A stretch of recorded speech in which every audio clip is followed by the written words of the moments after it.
That random phone call you received just as you were thinking of a long-lost friend? That accidental encounter that saved your career? Or perhaps the devastating setback that somehow led you exactly where you needed to be? Carl Jung would tell you, these are not coincidences.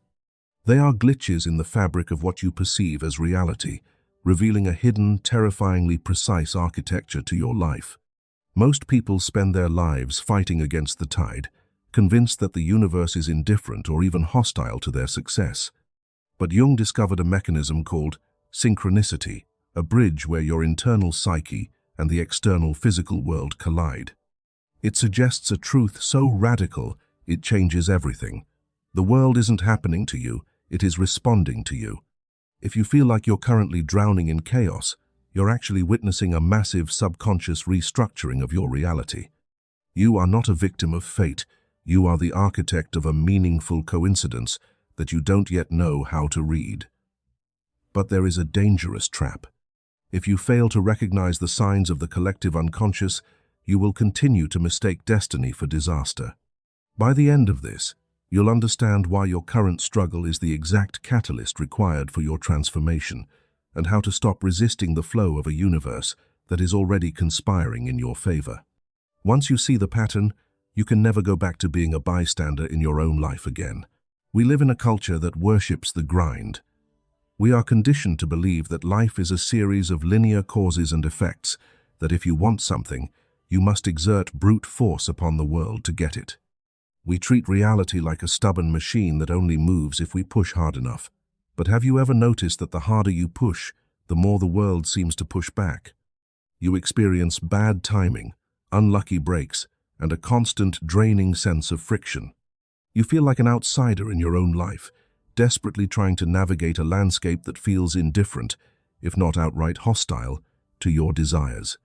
This exhaustion stems from a fundamental misunderstanding of what reality actually is. Carl Jung proposed that the boundary between your mind and the physical world is an illusion. He suggested that our internal landscape, our fears, our unhealed traumas, and our deepest desires is actually broadcasting a signal that the external world is forced to mirror. This is why you keep meeting the same type of toxic person, or why you keep hitting the same financial ceiling regardless of how hard you work. You aren't just living in a world, you are projecting a world. Most people see a setback as a sign to stop, or worse, a sign that they are failing. We view a missed opportunity or a sudden crisis as a chaotic intrusion into our plans. But through the lens of Jungian psychology, these aren't accidents. They are meaningful coincidences, designed to break the ego's grip on a path that no longer serves your evolution. Jung realized that the self, the totality of who you are, is far more intelligent than your conscious mind. While your ego wants comfort and status, your self wants individuation, your total psychological completion. If your life feels like it's falling apart, it's often because the universe is dismantling a version of your reality that was too small for the person you are becoming. We call it a disaster because we can't see the blueprint. We see the dust and the debris of the demolition, but we fail to see the new architecture being raised in its place. But here is the pattern interrupt that changes everything. We've been taught that we need to attract what we want from the outside in. We treat the universe like a vending machine where we just need to find the right code. But Jung's research into the collective unconscious suggests a far more unsettling truth. You don't attract what you want. You manifest exactly who you are. The signs you're looking for aren't outside of you, waiting to be found. They are shadows of your own internal shifts, manifesting in physical form to show you that the barrier between self and other has already dissolved. You aren't a sailor trying to navigate a stormy sea. You are the sea, and the storm is simply your own resistance to the tide. Think of your reality as a high-definition mirror. It doesn't show you what you want, it shows you who you are. Jung called the psyche objective reality. This means your bad luck isn't a random streak, it's a physical symptom of an internal blockage. You stop being a victim the moment you look at a crisis and ask, what part of me summoned this? Most of us are terrified of that question because it forces us to look into the shadow. We spend our lives suppressing the traits we find unacceptable, our anger, our ambition, our hidden grief. But Jung warned that whatever we keep unconscious will eventually appear in our external lives as fate. You think you're being punished by an indifferent world, but you're actually being introduced to the parts of yourself you've ignored. Your current struggle isn't an obstacle to your path, it is the path. But if you're just a mirror, how do you change the reflection? You have to understand the field. Jung's theory of the collective unconscious suggests we are all plugged into a massive, invisible ocean of information.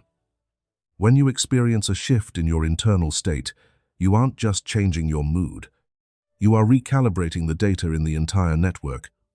This is why luck suddenly shifts when you finally let go of a grudge, or why an opportunity appears the second you stop desperately chasing it. It's not a reward for good behavior. It's a mechanical response to a change in your internal frequency. This is the secret to why everything is already working out in your favor. The universe isn't deciding your future, it's confirming your current identity. If you feel like you're losing everything, it's because you are being stripped of the identities that were blocking your real potential. The disaster is actually a surgical removal of the old self. You don't need to hunt for signs. When you align your inner world, the signs hunt for you. The random email, the accidental connection, the sudden intuitive hit, these are the universe's way of verifying that your internal shift has been registered. You aren't forcing the world to move anymore. You are moving, and the world is simply catching up. But there is a catch. Most people sabotage the miracle right before it arrives. They mistake the demolition phase for the failure phase. They see the dust and the debris, and they run back to their old, smaller lives. They demand the universe speak their language, the language of the ego, instead of learning the language of the self. To master synchronicity, you have to stop judging the detour and start reading it. Because once you understand the hidden logic of the chaos, you realize that you haven't been lost for a single second. You have been exactly where you needed to be to trigger the version of you that can handle the success you're asking for. The question is no longer, when will things get better? The question is, what is this moment trying to show me about myself? Your answer to that question is the exact moment the tide turns. You are about to see the pattern, but first, you have to look at the one place you've been avoiding. The reason everything is already working out in your favor, even now, amidst the wreckage of your old plans, is because your soul is more interested in your expansion than your comfort. That random phone call, that devastating setback, that accidental encounter you experienced, they were never coincidences. They were the physical echoes of your internal evolution reaching a tipping point. The dangerous trap Jung warned us about is the ego's tendency to judge the construction site before the building is finished. When you see debris, the ego sees failure, but the self sees the necessary clearing of space for a masterpiece. To truly master synchronicity, you must accept the most radical truth of Jungian psychology. There is no out there.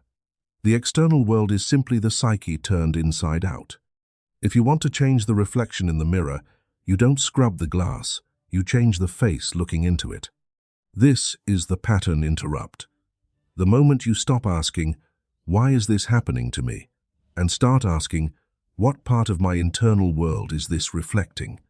The friction of life dissolves.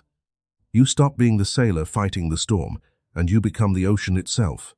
In the ocean, the waves, no matter how violent, are not an attack on the water. They are simply the water in motion. You are currently standing at the center of a perfectly calibrated machine. Every delay you faced was actually a protection from a path that would have stifled your growth. Every no from the world was a yes to a higher version of your destiny. This is the hidden architecture of your life. The chaos isn't a sign that you've lost your way. It is the evidence that the collective unconscious is finally responding to your deepest, most authentic frequency. You no longer need to exert brute force. You no longer need to grind against the fabric of reality. When you integrate your shadow and align your internal state with the person you are becoming, the universe stops being a battlefield and starts being a playground. The signs will no longer be subtle. They will be undeniable. You will realize that the universe wasn't ignoring your prayers. It was busy reorganizing itself to answer them in a way your ego couldn't yet comprehend. You are the architect, the observer, and the manifestation all at once. The struggle is over the moment you realize that the tide you were fighting is the very thing carrying you home. You are not just being guided, you are being summoned, and for the first time in your life, you finally know how to read the map. But holding the map is only the beginning. The territory of the collective unconscious is vast, and the language of the self is a dialect that requires constant immersion to truly master. To walk away now would be to leave the construction site just as the masterpiece begins to take form. This shift from bystander to architect isn't a single realization. It is a continuous recalibration of your internal frequency. We are dedicated to exploring these hidden dimensions every single week, decoding the shadows, interpreting the signs, and providing the tools you need to ensure your internal evolution remains synchronized with your external world. If you are ready to stop resisting the tide and finally start moving with the authority of the ocean, then you have found your tribe. Join this collective of architects by integrating these insights into your daily ritual. By making this connection permanent, you ensure that you never mistake a breakthrough for a breakdown again. Let's continue building the architecture of your highest destiny, together. If this message resonated with your internal frequency, hit that like button. It's your first step in signaling the universe that you are ready for the shift. Subscribe to the channel so you never miss a piece of the map. And right now, drop down into the comments and tell me, what is one setback in your past that actually turned out to be your greatest redirection? I commit to delivering these hidden blueprints to you every single week.